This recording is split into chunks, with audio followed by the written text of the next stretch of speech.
Sok dimulai.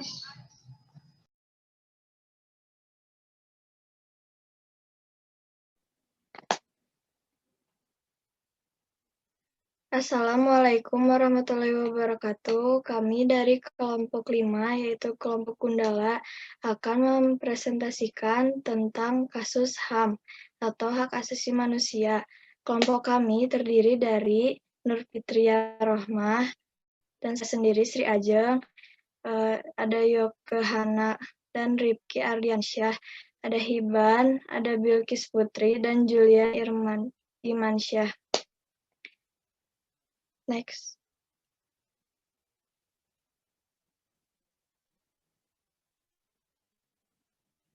Berikut cuplikan video Gundala.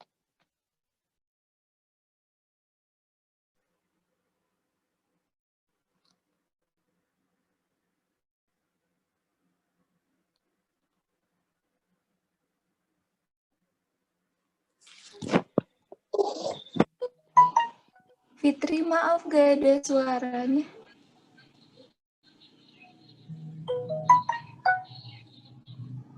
Ada settingannya udah dinyalain belum? Suara.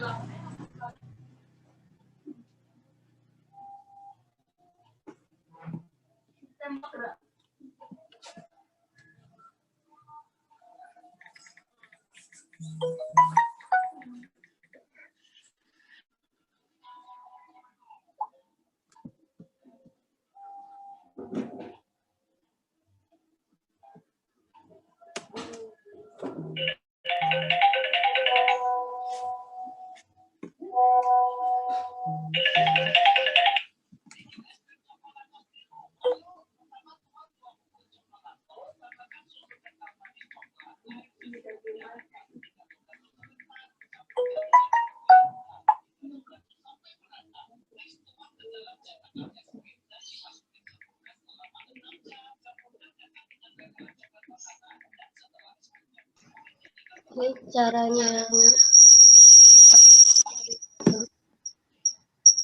aktifin suara gimana ya?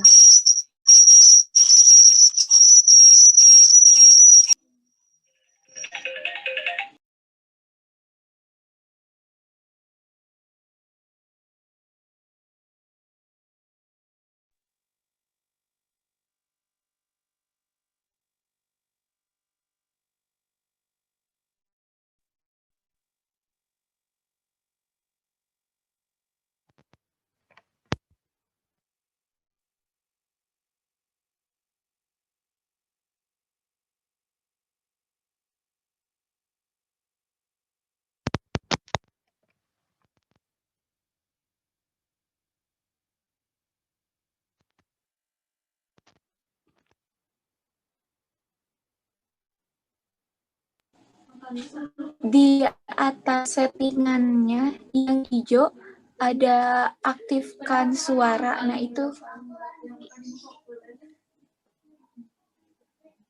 Atau nanti aja kalau Bunda lama, kalau yang Fitri bisa gak?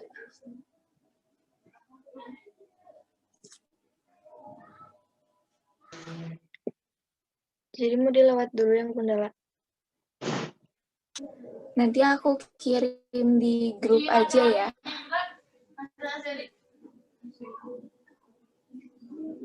Lanjut ke video Fitri aja. Selanjutnya ada video tentang BK. Silakan moderator.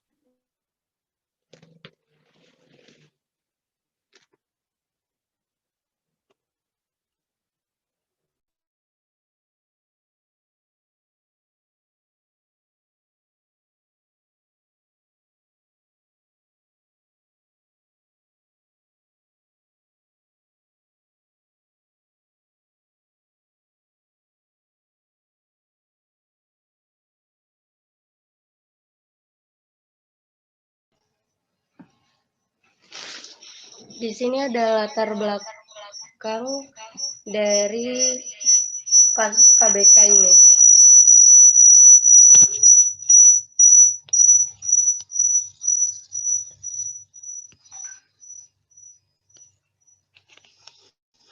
Tanggal beredar dan disiarkan oleh stasiun TV Korea Selatan. Di dalam berita tersebut, anak buah kapal atau ABK yang merupakan warga negara Indonesia diduga menjadi korban perbudakan modern.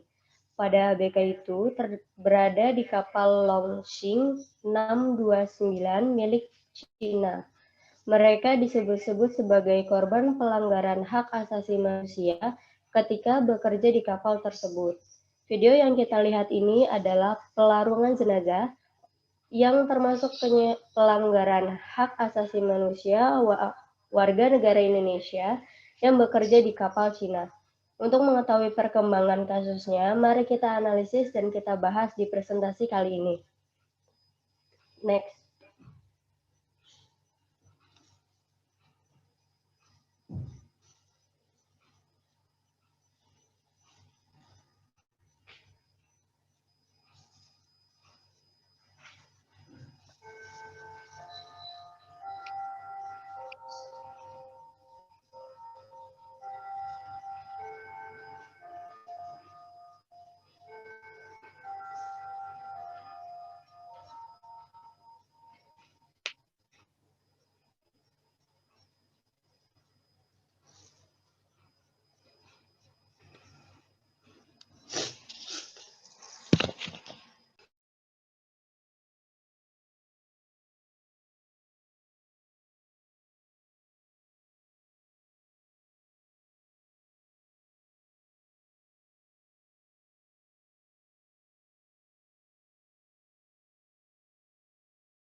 Yang kedua ada rumusan masalah. Yang pertama, apa yang terjadi pada ABK asal Indonesia di dalam kapal Cina tersebut.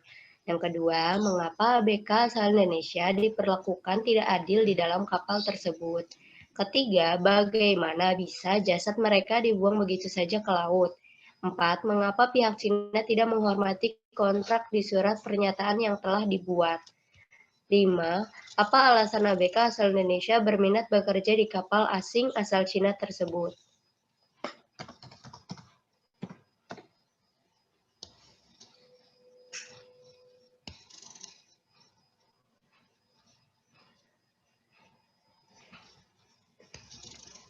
Ada analisis yang pertama, apa yang terjadi pada ABK? Yang terjadi pada ABK adalah pertama, jam kerja melebihi batas. Mereka hanya bisa makan, tidur, istirahat sekitar 4 jam sampai 5 jam per hari.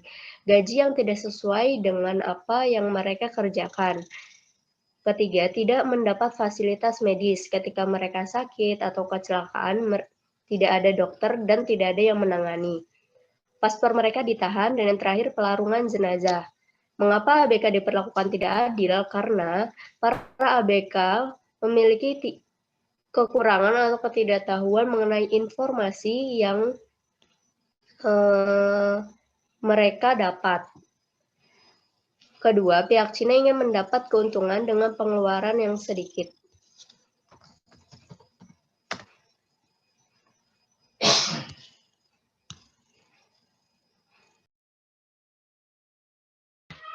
Yang selanjutnya,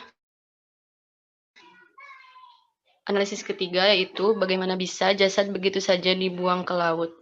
Karena kapal yang jauh berada di tengah laut dan keterbatasan medis. Seperti kita ketahui bahwa kapal yang menangkap ikan akan berada jauh di tengah laut selama berbulan-bulan. Dan jika ada yang sakit, pihak Cina tidak mau rugi untuk mengembalikan anak buah kapal ke daratan. Dan mereka pun tidak memiliki peralatan medis atau obat. Jika ada yang sakit, dibiarkan begitu saja dan tetap bekerja. Kalau sudah parah sakitnya, baru mereka terdiam dan tidur menunggu kematian saja, yang akhirnya mereka meninggal dan jasadnya dilarung ke laut. Yang keempat, mengapa Cina tidak menghormati kontrak?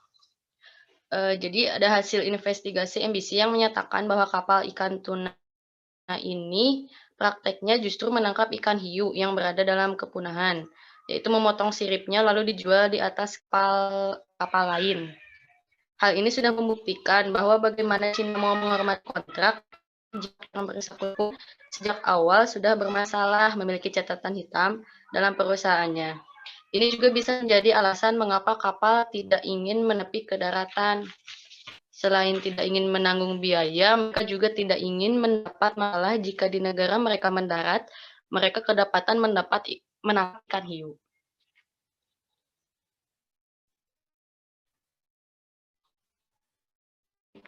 Next.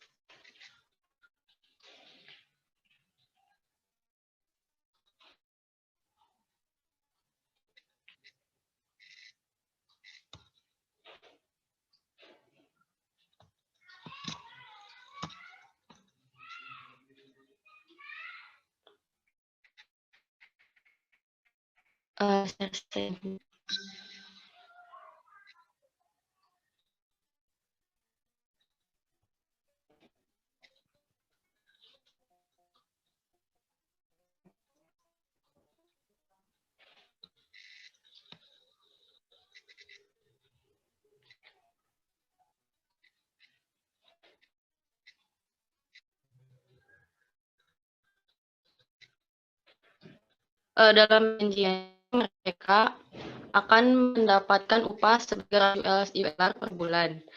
Itu mereka bisa memperbaiki nasib menjadi sejahtera. Namun faktanya mereka hanya menerima gaji sebesar $42 per bulan atau sekitar $1 hari, dan bahkan beberapa yang tidak kunjung dibayar gajinya. Kehidupan anak buah kapal pun jauh dari kata sejahtera.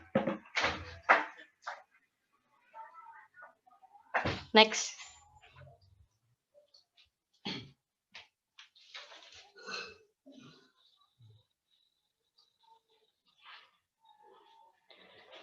Dan berikut adalah pelanggaran HAM dari kasus di atas, yaitu melanggar beberapa pasal dari Undang-Undang Dasar dan juga Undang-Undang.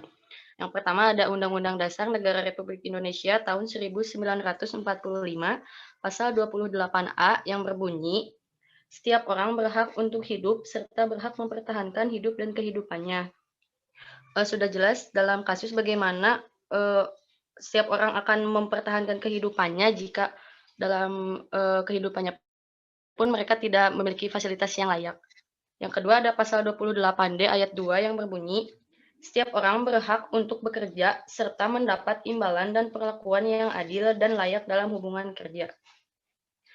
Yang selanjutnya ada pasal 4 Undang-Undang Nomor 21 Tahun 2007, yakni adanya proses, cara, dan tujuan tindak pidana perdagangan orang. Ada perekrutan, penerimaan, pemindahan yang dilakukan perorangan atau perusahaan. Caranya dengan melakukan penipuan gaji, penempatan kerja, dan jam kerja yang tidak sesuai. Dan kemudian dalam posisi kemampuan ekonomi korban yang sulit dengan tujuan memanfaatkan tenaganya.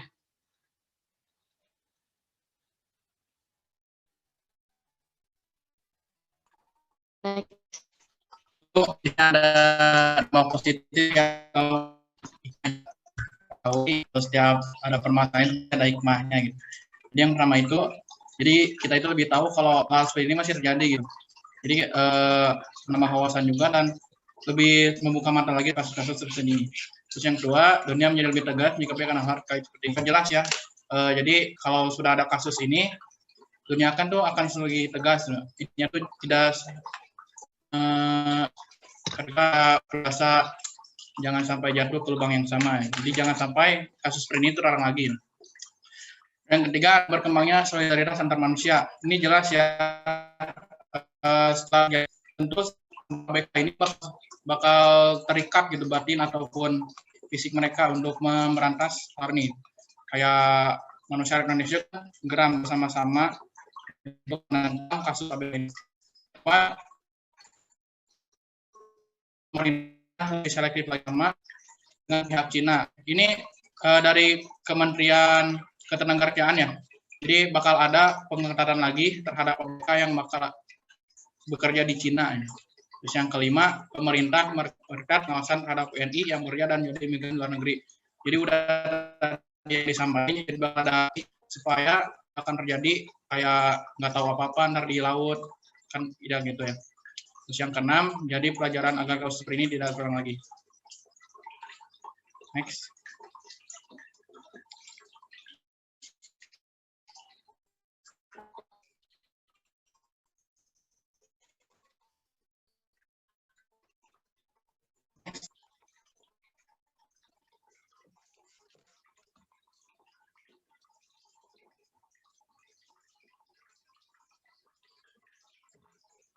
Lalu ada dampak negatifnya ya. Yang pertama adalah jadi terutama warga Indonesia ya, jadi terhadap Cina itu kurang respect. Lalu yang kedua ada menambah catatan gelap perbudakan di kapal asing. Lalu yang ketiga ada rawan perbudakan. Terus yang selanjutnya juga ada terkurasnya fisik dan juga mental para ABK. Jadi yang udah jelas sih tadi kayak ABK ini jam kerjanya itu 18 jam. Lalu di kapal pun tidak bisa berlabuh sampai 13 bulan ya. Lalu minumnya pun air laut bukan air tawar. Yang kita tahu gitu sebagai manusia itu kita butuhnya air tawar bukan air laut. Next.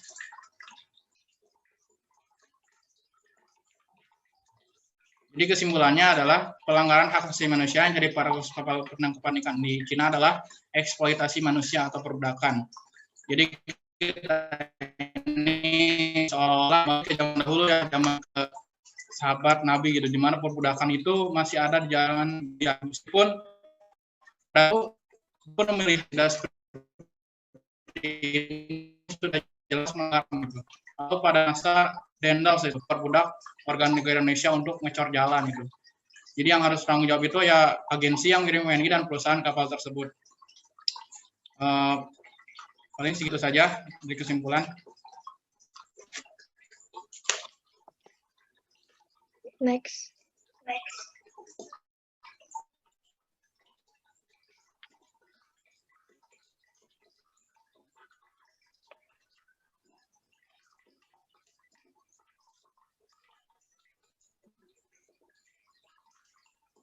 Sekian dari kelompok kami. Ada yang mau bertanya?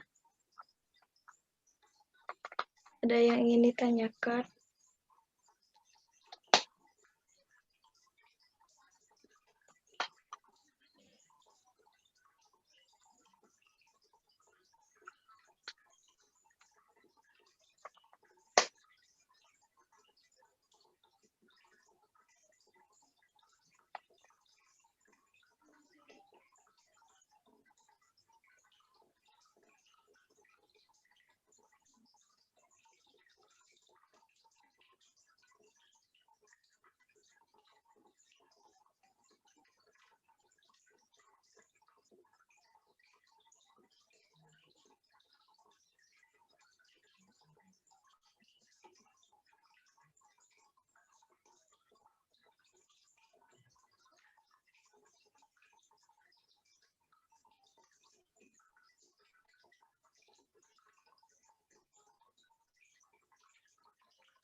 Sebelum pertanyaan, silakan ditonton dulu videonya, ada di grup video tentang ABK.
Apakah sudah menonton?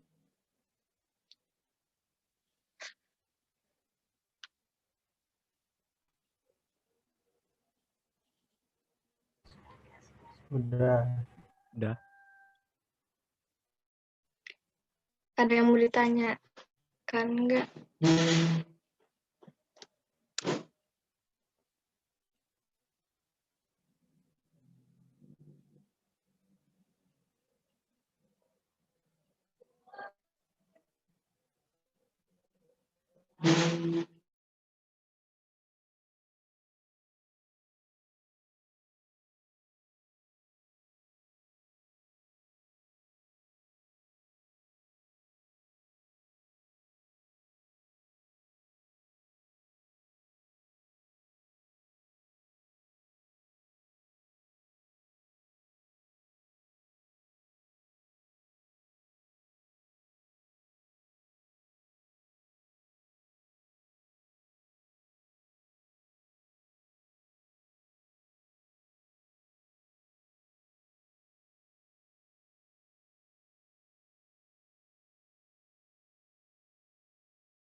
Izin bertanya, Iya, boleh.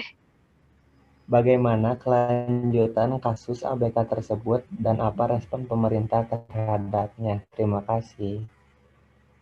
Terima kasih, Juliet. Iya sih, Yusuf.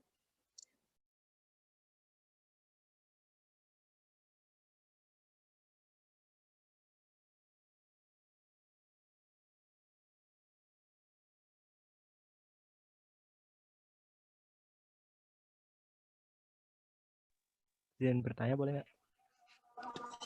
Eh,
Di sini saya akan menjawab pertanyaan dari Yusuf.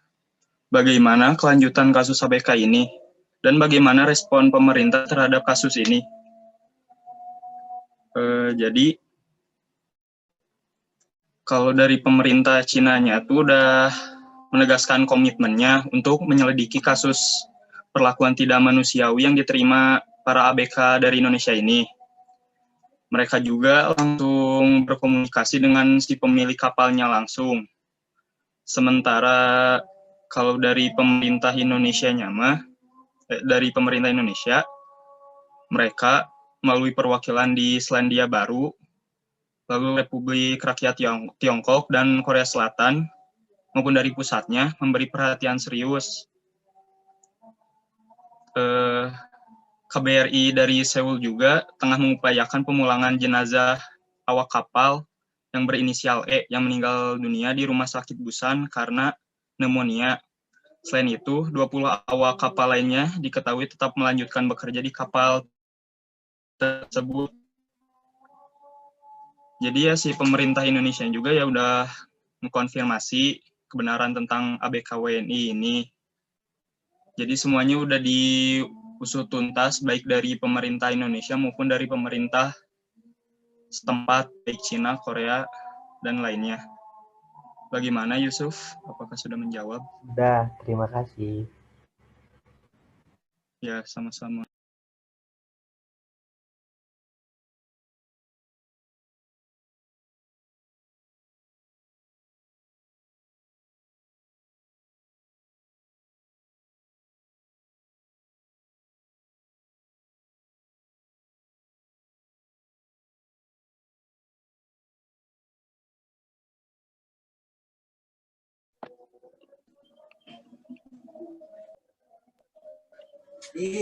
Ada yang mau bertanya lagi? Izin bertanya. Ya, Kak.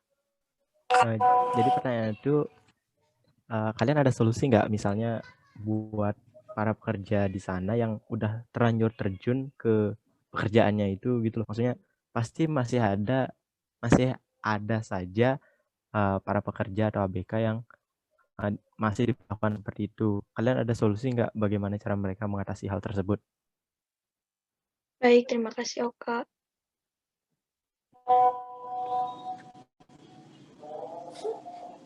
Aku mau Izin nanya dong. menjawab. Oh iya, boleh.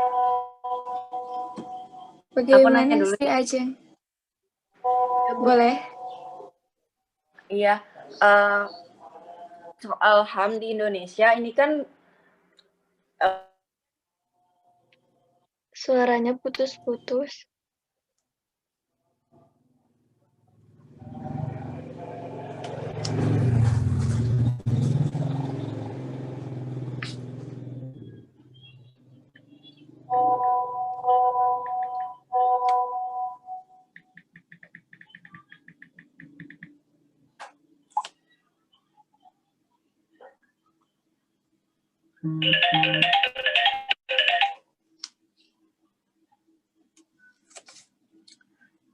Siapa tadi yang nanya? Maaf, Hoirunisa, nggak ada suaranya. Hoirunisa dan yang lain bisa tanya di kolom chat. Di sini saya akan menjawab pertanyaan Oka bahwa apa solusi untuk pekerja di sana? Julian, apa solusi untuk pekerja yang sudah terlanjur bekerja di kapal? Ya. Jadi pemerintah itu menyediakan hotline yaitu 011 polisi dan ada pos layanan pekerja imigran. Jadi maka dari itu kami membuat video solusi yang menjelaskan bahwa butuh sosialisasi kepada calon pekerja ABK karena emang alasan mereka tetap bekerja di sana itu masalah ekonomi. Maka dari itu, masyarakat Indonesia harus mengetahui apa aja yang harus dipersiapkan dan mereka harus tahu resiko-resiko yang harus ditanggung ketika mereka di ABK. Nah, jika terlanjur, seperti contohnya, sebenarnya ada razia kapal di setiap titik-titik, seperti itu. Dan misalnya kalau ABK-nya itu mau keluar, dia bisa bilang ke kaptennya, dan biasanya itu mereka ada kontrak kerja sampai 7 bulan, lalu bisa dipulangkan melalui pesawat yang pengantar kayak pesawat kurir. Jadi yang ngambil ikan di kapal tersebut untuk mendistribusikan ke pelabuhan. Itu disebut kapal kapal yang lewat gitu. Apa terjawab, Kak? Iya, terima kasih.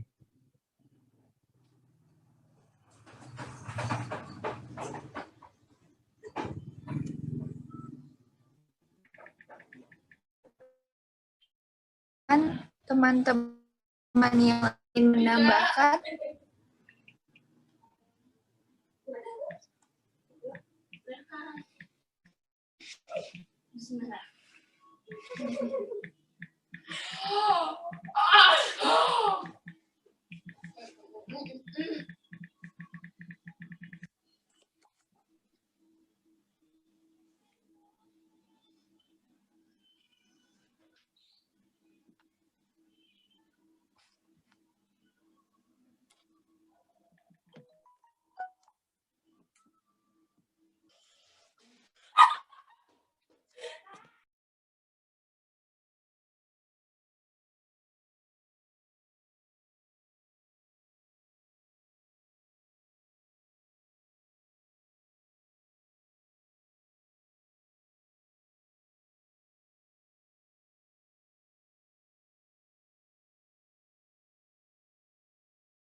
izin menjawab pertanyaan. Mohon maaf, ada notif. Izin menjawab pertanyaan dari Alia Clarissa. Menurut kelompok kalian, bagaimana cara melindungi para ABK yang bekerja di luar negeri agar kejadian ini tidak terjadi lagi? Kalau dari sisi pemerintahnya, sebenarnya Kementerian Indonesia ini sudah membuat aturan-aturan mengenai industri ketenaga kerjaan dan industri perkapalan ini. Tapi masalahnya itu penegak dan yang menjalani hukum ini. Jadi ada saja ketika razia ini si kapal-kapal kabur gitu. Atau antara, misalnya ini kan kapal Cina ya, berarti antara kapal Cina, Korea, dan Indonesia. Seharusnya ada kerjasama antara 3 negara ini untuk menegakkan hukum tersebut. Jadi misalnya kalau memang ada eksploitasi, harusnya ketika misalnya negara Cina sudah tahu bahwa di industrinya itu ada eksploitasi, perbudakan, maka si aparat Cina ini informasikan pada Indonesia seperti itu. Jadi tinggal si aturannya udah ada, tinggal ditegakkan seperti itu. Apa terjawab, Alia? Terjawab, makasih Bilkis. Iya. Apa ada yang mau menanggapi?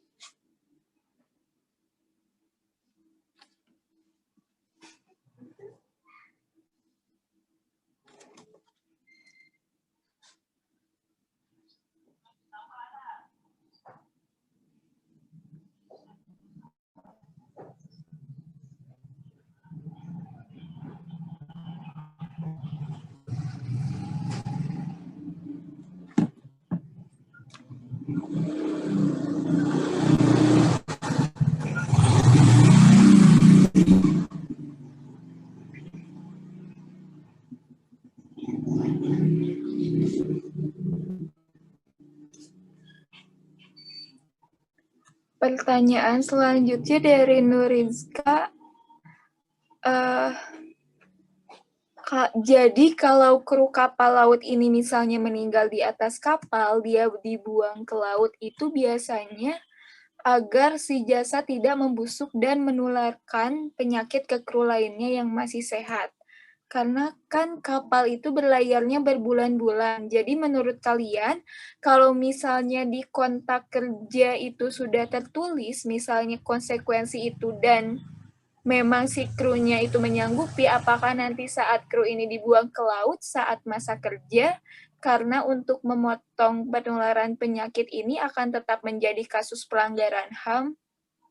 Oke, izin menjawab pertanyaan Nurizka ya. Jadi intinya, apakah pelarungan jasad di laut ini termasuk pelanggaran HAM? Seperti itu, Nurizka?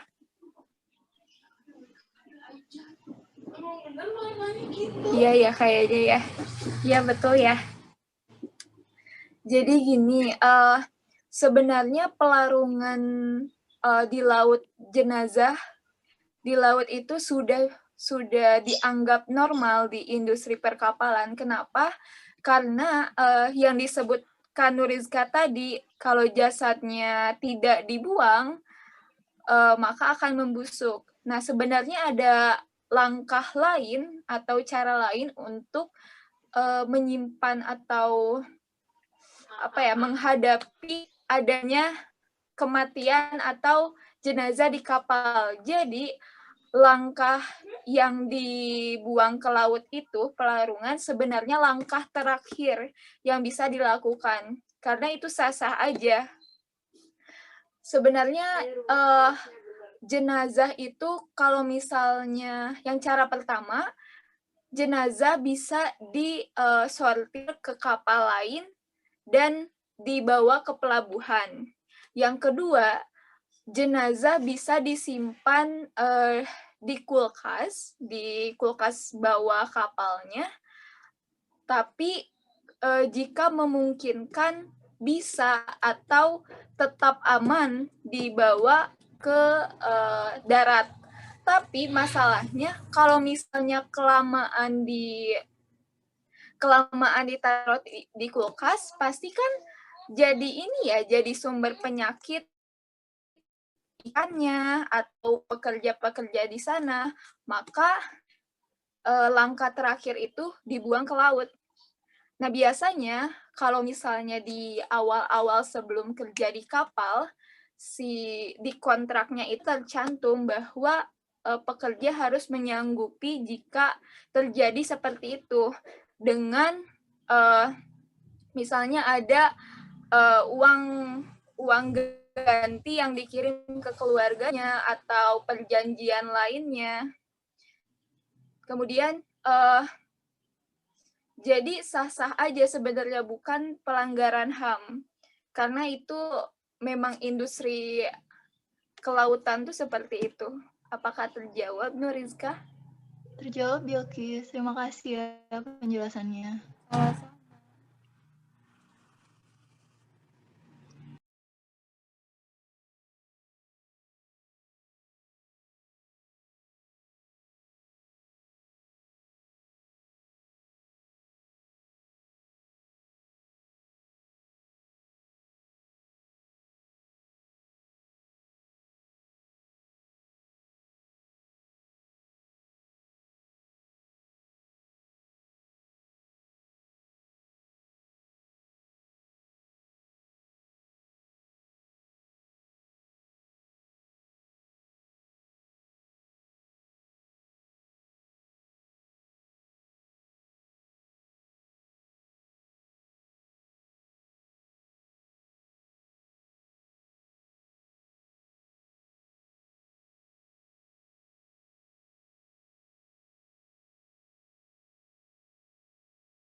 Izin menjawab pertanyaan Hoirunisa.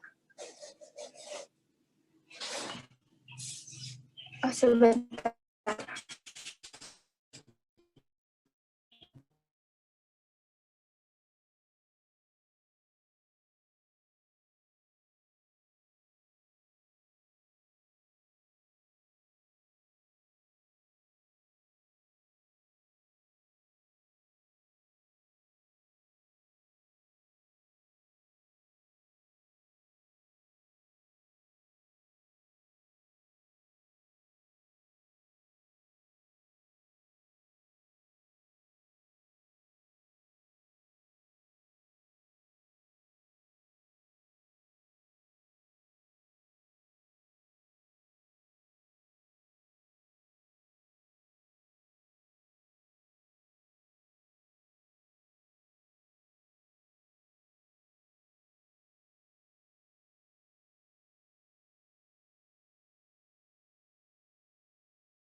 Ya, saya akan menjawab pertanyaan dari Hoirunisa. Sanksi yang diberikan kepada negara yang bersangkutan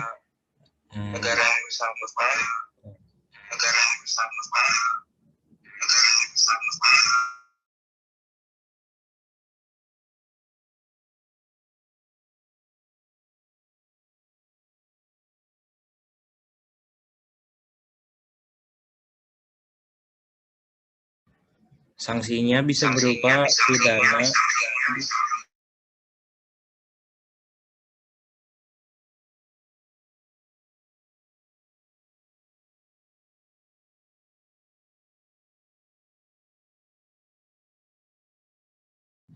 Sanksinya bisa berupa pidana, kurungan, penjara, denda, pencabutan hak bernegara, dan kerja sosial. Hukuman yang paling beratnya adalah hukuman mati. Karena hukuman yang berat hingga hukuman mati demikian, maka sanksi pidananya sifatnya adalah ultimum remedium. Artinya pemidanaan sebaiknya hanya diterapkan untuk pengembalian derajat keadilan dan ketertiban masyarakat.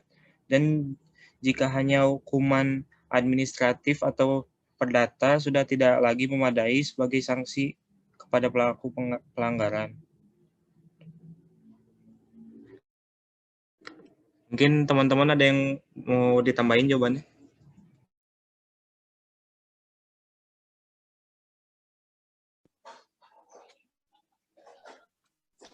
Ya, izin menambahkan, sebenarnya kan Indonesia ini sudah mengirim duta-duta besar ke setiap negara ya, dan selain itu ada juga pos layanan pekerja migran Indonesia. Terus selain itu ada juga hotline yang diberikan, yaitu mereka bisa menghubungi 110 kepolisian, dan sebenarnya harus juga si pekerja si TKI-nya ini melalui tahapan-tahapan yang benar yang ditetapkan oleh pemerintah. Kadang kan TKI-nya tuh langsung aja pergi ke Arab misalnya, tanpa data-data yang mestinya harus disiapkan. Jadi harus ada sosialisasi kepada pekerja-pekerja, dan mereka harus tahu, mereka harus menghubungi kemana, ke siapa untuk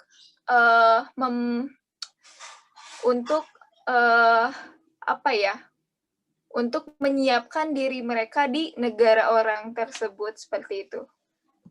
Yoke, ada tambahan?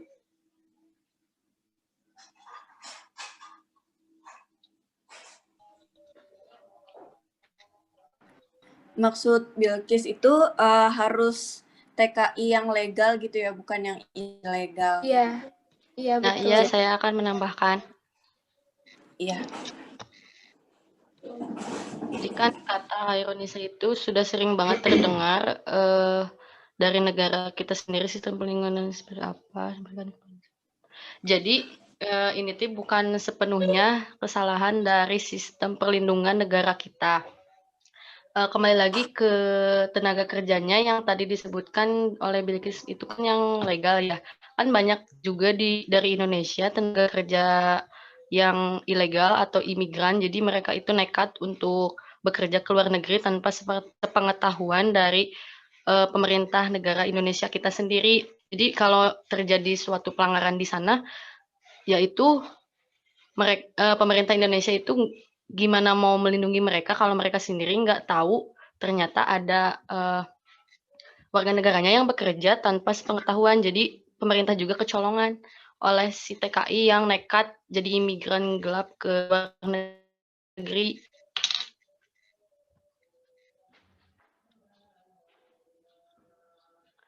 Nggak hanya yang ada di laut juga, itu kan ada WNI lain yang bekerja menjadi ART yang sering banget jadi korban penyiksaan, pelecehan, sama perlakuan yang tidak manusiawi. Nah, ini tuh bisa jadi pengalaman buat kedepannya buat pemerintah Indonesia, jadi lebih bisa mengontrol lagi adanya migran yang keluar dari Indonesia kok nggak tanpa izin dulu gitu. Kenapa bisa kecolongan begitu?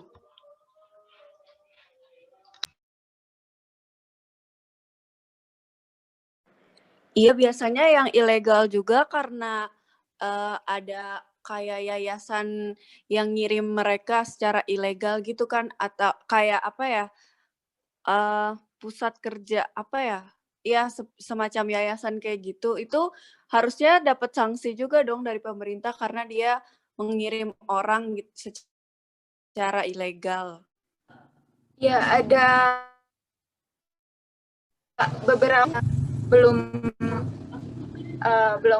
secara resmi ditetapkan oleh negara gitu, kayak udah ada dapat izin legal, ada agen yang ilegal juga, makanya kadang harus hati-hati mencari pekerjaan gitu.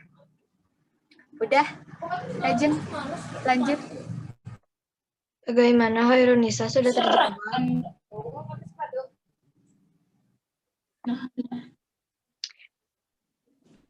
Terima kasih kepada teman-teman yang sudah bertanya sebelumnya. Saya undur diri. Kami akan mendengarkan kritik dan saran dari perwakilan kelompok 1, yaitu Rizky. Silahkan.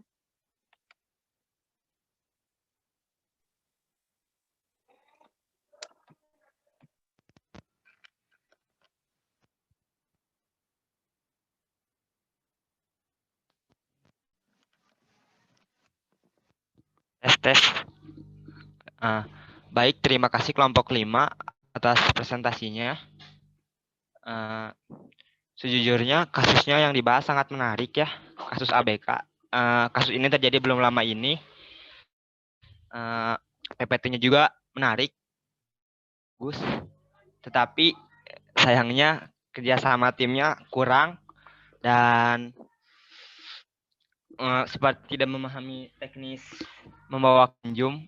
Menurut saya sih seperti itu. Padahal PPT-nya hiasannya bagus. Udah gitu kasusnya bagus. Videonya keren lah. Sekian dari saya. Terima kasih. Kelompok 5 telah presentasi. Terima kasih Rizky. Sekian dari kelompok kami. Wassalamualaikum warahmatullahi wabarakatuh. Mohon maaf bila ada kesalahan. Waalaikumsalam warahmatullahi wabarakatuh. Dadah. Udah kan, recordnya matiin dong.